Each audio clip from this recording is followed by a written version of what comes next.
Alright, so today we're going to be talking about Silent Hill Downpour. This is Anne's story, done by IDW, drawn by Tristan Jones, and written by Waltz. This is Tom Waltz. And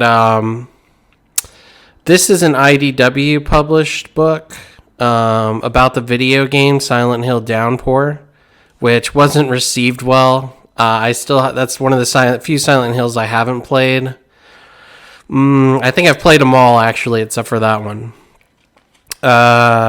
So this will be interesting. Anne herself is a side character in the video game.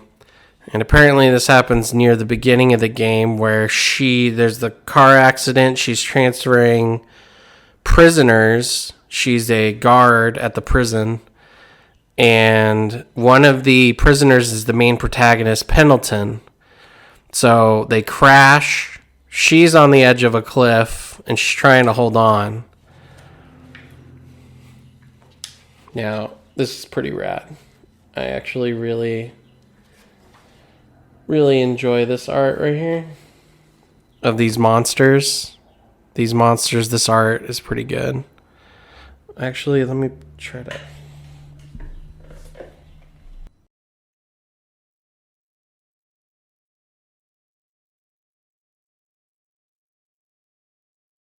Alright, sorry. I decided to get some light up on this. Anyway, so these monsters right here look pretty good in the darkness. Very Silent Hill-ish, I would say. We get a little flashback here as to actually what happened, how they were on the bus. There's the crash. Yeah, as you can see, this is Pendleton trying to reach for her, but she sees something else. She's this gas mask guy. And so she lets go. And she falls down. Pretty awesome artwork here for this like blistered gas mask dude. And now my guess is that she's in the other world because things have obviously changed for the worse. Changed for the worse. And what the other world is it's like the dimension in which Silent Hill kind of keeps you in. It's the dark version of the town, basically. I'm not sure what this inspired this. I don't know if the town would create that, but it's just meant to look spooky. It gets very dark. Very rustic. These are all tropes of Silent Hill, so I'm already on board for this. She finds a badge here and then has a flashback. F. Coleridge, that's her dad.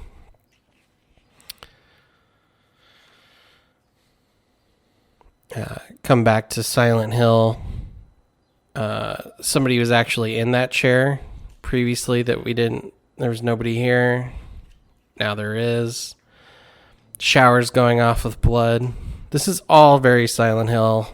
I'm loving it. The darkness too. How her flashlight's the only thing lighting it. Again, Silent Hill. Sees a dude hacking somebody up. Sorry, that's my phone.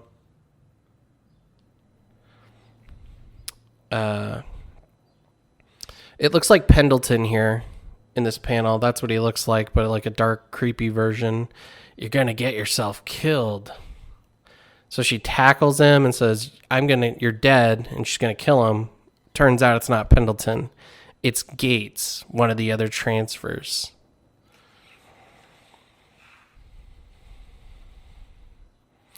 Yeah, he doesn't make it.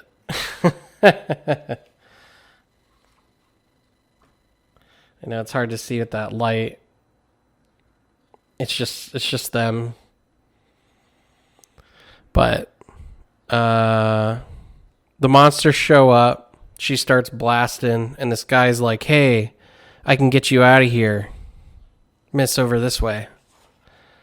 So she runs and gets on this bus that's supposed to be taking them somewhere. And the thing with Silent Hill is that people are always drawn to the town. It calls them whatever. In the case of this guy, he was also called to the town. And it's usually because there's something dark in their history that they don't really want to absolve or confront. Same with this guy.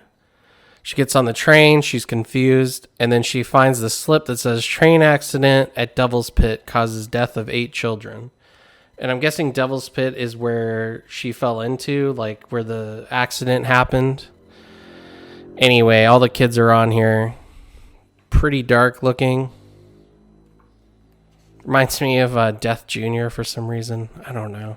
Oh, and BioShock, the little sisters.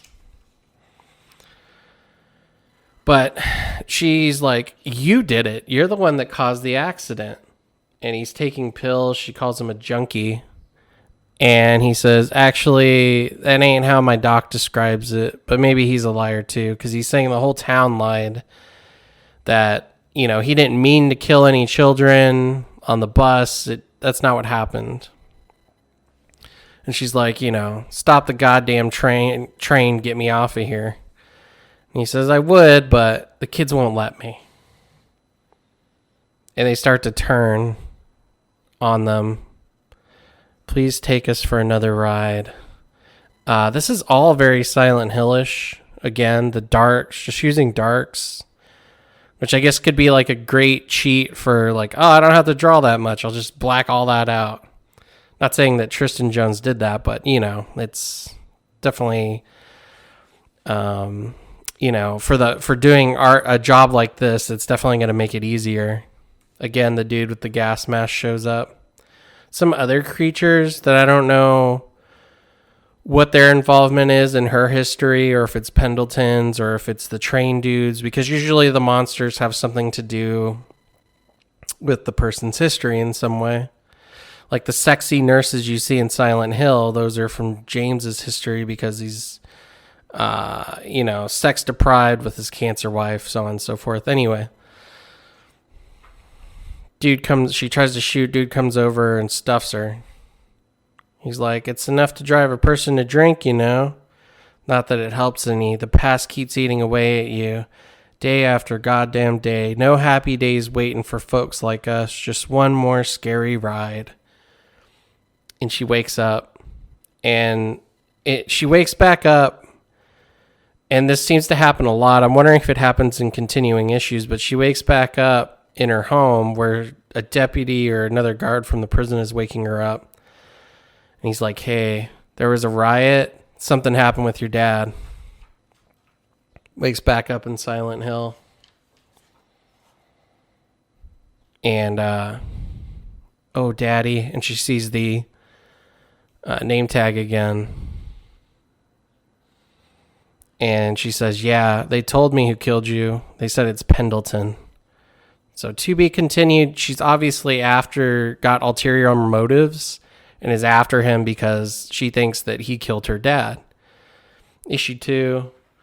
I don't have issue 2 yet. I might do the whole series. We'll see how this video, gets received, if it gets a couple people on board. But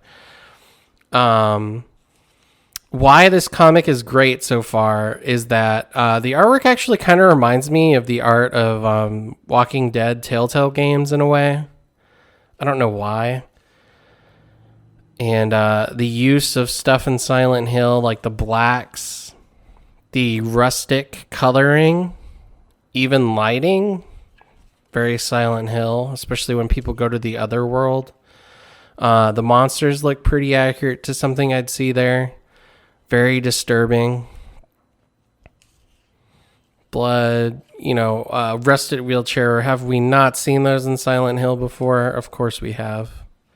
And somebody having a reason to be there other than just like for their own self. Like she's almost kind of a repeat of a character from the first game. I think her name's Sybil. And yeah, that's still badass. I still love that. But this is cool. Fog. I would keep this on my wall if this was a poster. That's cool. But yeah, that's Anne's story. Issue number 1. If people like this video, I might do the rest of the series. I'm going to buy it anyways, but if nobody seems to enjoy it, I might move on to something else that's horror-centric. But yeah, Silent Hill Downpour. Do I recommend this comic book? Hell yeah, I do. The art's great. It's very Silent Hill-ish. It's got all the tropes, all the things you'd want. It's a companion piece to the video game, so if you played that and you liked it, perfect to get this. It's pretty cheap, too, fairly, for a couple of the issues. I know the second issue, for some reason, all I saw it for was like $20-$30. So maybe not that one, but yeah. Thanks for everyone watching. Please like, share, subscribe, all the things, and have a good day or a good night.